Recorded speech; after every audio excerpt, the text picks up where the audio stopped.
వైఎస్ఆర్ కడప జిల్లా వల్లూరు మండలం నల్లపురెడ్డిపల్లి గ్రామానికి చెందిన గుమ్మ శ్రీనారెడ్డి రాయలసీమ వ్యాప్తంగా తన ప్రతిభను చాటుకుని అరుదైన ఘనతను సాధించారు. ప్రతిష్టాత్మకంగా నిర్వహించిన క్రౌన్ ఆఫ్ రాయలసీమ 2026 పోటీల్లో గ్రాండ్ విన్నర్గా నిలిచి అందరి ప్రశంసలు అందుకున్నారు.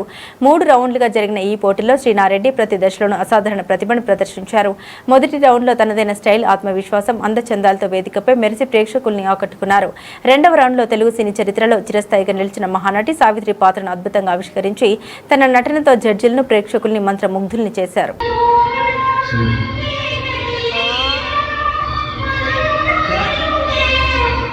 ఇంకో 10 తరాల తర్వాత తెలుగు సినిమా నటి ప్రస్తావన వస్తే ముందుగా నీనే తెలుసుకుంటాను తల్లి.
జీవితంలోనే ఆవిడ నిజమైన గొప్పతనం కనిపించింది.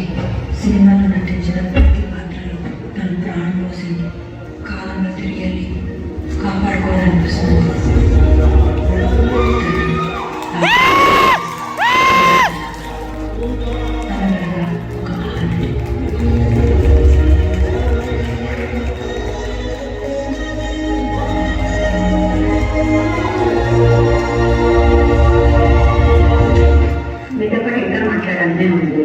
మళ్ళీ మిమ్మల్ని అందరినీ మరొకసారి ఒప్పుకున్న కలుసుకున్నాను చెప్పి నేను